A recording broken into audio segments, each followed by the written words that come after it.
మీకెప్పుడైనా ఇలా అనిపించిందా? దేవుడా! నేను నా బెస్ట్ ఇస్తున్నాను, ప్రార్థిస్తున్నాను, కష్టపడుతున్నాను, అందరికీ నమ్మకంగా ఉంటున్నాను. అయినా నా జీవితంలో ఏమీ ఎందుకు మారడం లేదని? మనకంటే వెనుక స్టార్ట్ చేసిన వాళ్ళు కూడా దూసుకుపోతుంటే, మనం మాత్రం ఇంకా అదే ప్లేస్‌లో ఉండిపోయామని అనిపించినప్పుడు, మన మనసులో ఒకే ప్రశ్న మొదలవుతుంది. నా కష్టమంతా వృధా అయిపోతుందా? కానీ ఒకటి గుర్తుంచుకోండి, దేవుడు కొన్నిసార్లు వద్దు అని చెప్పడు కానీ, ఇప్పుడు కాదు, ఇది సమయం కాదు అని చెప్తాడు. మీరు కేవలం ఒక చిన్న గులాబీ పువ్వునే అడుగుతుంటే, ఆయన మీకు అనేకమైన పూలతో నిండిన ఒక పెద్ద తోటనే ఇవ్వాలని ప్లాన్ చేస్తుండవచ్చు. ఒక చిన్న మొక్క నాటితే అది త్వరగానే పెరుగుతుంది.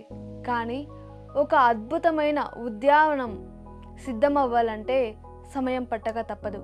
ఆలస్యం అంటే అలక్షణం కాదు, దేవుడు నిన్ను ఇగ్నోర్ చేయడం లేదు, నిన్ను ప్రిపేర్ చేస్తున్నాడు.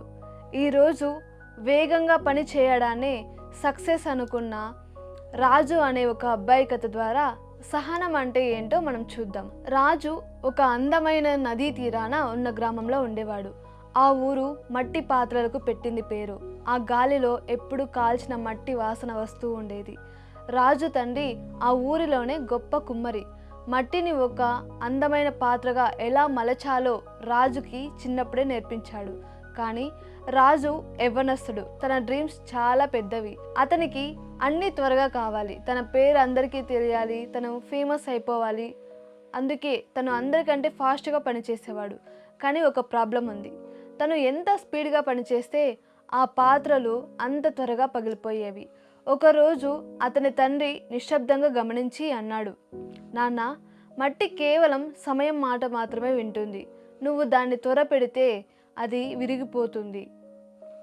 అప్పుడు రాజు నవ్వుతూ ఇలా చెప్పాడు, ఇప్పుడు ప్రపంచం చాలా స్పీడ్గా ఉంది నాన్న, అందరికీ రిజల్ట్స్ ఫాస్ట్గా కావాలి అన్నాడు. అప్పుడు అతని తండ్రి చిన్నగా నవ్వుతూ, కాలం మారలేదురా, మనుషులే మారిపోయారు.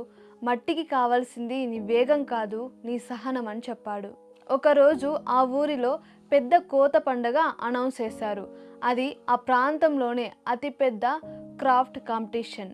అందులో ఎవరైతే బెస్ట్ వర్క్ చూపిస్తారో వారికి రాజధానిలోని పెద్ద మార్కెట్లో వ్యాపారం చేసుకునే అవకాశం దక్కుతుంది. రాజు కళ్ళు మెరిశాయి. ఇదే నా ఛాన్స్, ఈ ఒక్క పండుగతో నా లైఫ్ మారిపోవాలి అని ఫిక్స్ అయ్యాడు. పండుగకు వారం టైం ఉంది. రాజు ఒక టార్గెట్ పెట్టుకున్నాడు. 100 పాత్రలు తయారు చేయాలి అని టార్గెట్ పెట్టుకున్నాడు. కానీ అతని తండ్రి మాత్రం ప్రశాంతంగా ఒకటే చెప్పాడు, నాయనా, 100 పాత్రలు కాదు కానీ 10 పాత్రలే చెయ్యి, కానీ అవి చివరి వరకు స్థిరంగా నిలకడగా ఉండేలా చెయ్యి అని చెప్పాడు. రాజు అది వినకుండా రాత్రింబవలు చక్రం తిప్పాడు. మట్టి ఆరడానికి కొంచెం కూడా సమయం ఇవ్వలేదు. కొలిమిలో పెడితే అవే సెట్ అవుతాయిలే అని అనుకున్నాడు. ఫైనల్గా పండుగకు ముందు రోజు రాత్రి అన్నింటినీ పొయ్యిలో పెట్టి గర్వంగా నిద్రపోయాడు. కానీ మరుసటి రోజు ఉదయం కొలిమి తీసి చూస్తే అక్కడ కుండలు లేవు, అన్నీ పగిలిపోయిన మట్టి ముక్కలు ఉన్నాయి. రాజు ఆ ముక్కల మధ్య పిచ్చివాడేలా నిలబడ్డాడు. రాజు తండ్రి మెల్లగా వచ్చి ఒక పగిలిన ముక్కను చేతులకు తీసుకొని అన్నాడు, దీనికి ఇంకొంచెం సమయం కావాలి, ఇది ఆరడానికి చాలా సమయం పడుతుంది అన్నాడు. కానీ నువ్వు వాటికి సమయం ఇవ్వలేదు. వేగంగా చేసే పని కేవలం శ్రమ మాత్రమే, కానీ సహనంతో చేసే పని ఒక అద్భుతం అవుతుంది. ఈ మట్టి పగిలిపోలేదు రాజు, నీలోని తొందరపాటు తప్పు అది నీకు అర్థమయ్యేలా చేసిందని చెప్పాడు. ఆ రాత్రి రాజు నిద్రపోలేదు. తను గెలవాలని మాత్రమే చూశాడు, కానీ మట్టిని ప్రేమించడం మర్చిపోయాడని తెలుసుకున్నాడు. మరుసటి రోజు ఉదయం రాజు మళ్ళీ చక్రం ముందు కూర్చున్నాడు. కానీ ఈసారి అతని పనిలో అసలు హడావిడి అనేదే లేదు.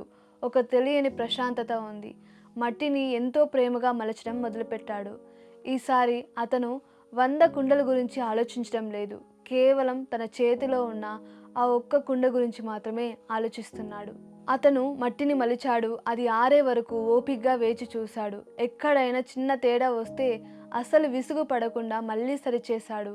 ఊరి పిల్లలు వర్క్షాప్ బయట నుంచి చూసి నవ్వుతూ అన్నారు, ఏంటి రాజు, ఒక్క కుండకి ఇంత టైం తీసుకుంటున్నావు, ఇలా అయితే వచ్చే ఏడాది కూడా నీ పని పూర్తి కాదన్నారు.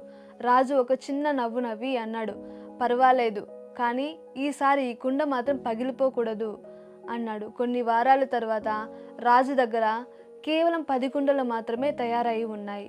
కానీ అవి ఎంత అందంగా ఉన్నాయంటే వాటిని చూస్తే మట్టికి ప్రాణం వచ్చినట్టుగా ఉంది. తండ్రి వాటిని చూసి ఆనందంతో రాజుతో అన్నాడు, ఇప్పుడు మట్టి నీ మాట వింటుంది రాజు అన్నాడు. రాజు వినయంగా, కాదు నాన్న, నేను దాని మాట వినడం నేర్చుకున్నాను అన్నాడు. పరిశుద్ధ గ్రంథంలో ఒక అద్భుతమైన మాట ఉంటుంది, సమయము వచ్చినప్పుడు యెహోవానగు నేను దానిని త్వరపెట్టుదును. దేవుడు నిన్ను వెయిట్ చేస్తున్నాడు అంటే ఆయన నీకు ఏదో తక్కువ ఇవ్వాలని కాదు, నువ్వు అడిగిన దానికంటే ఎక్కువ ఇవ్వడానికి నేను ప్రిపేర్ చేస్తున్నాడని. అందుకే నీ లైఫ్ స్లోగా ఉందని ఫ్రస్ట్రేట్ అవ్వకు. దేవుడు నన్ను మలుస్తున్నాడు, సరిచేస్తున్నాడు అని నమ్ము. చివరికి రాజు ఆ పోటీలో గెలిచాడు. ఆ ఆలస్యం అతనిలోని తొందరపాటును తుడిచివేసి అతని ఒక మాస్టర్ ఆర్టిస్ట్గా మార్చింది. గుర్తుపెట్టుకో, త్వరగా వచ్చేది ఏది కూడా ఎక్కువ కాలం నిలవదు. కానీ దేవుని టైమింగ్లో వచ్చేది నీ తరతరాల వరకు నిలిచిపోతుంది. నీ టైం వస్తుంది, గుర్తుంచుకో. ఆయన ప్రతి వస్తువును దాని కాలమందు అందంగా నిర్మించి ఉన్నాడు. అంతవరకు నమ్మకంగా ఉండు. నీ సమయం కొరకు వేచి ఉండు. God bless you.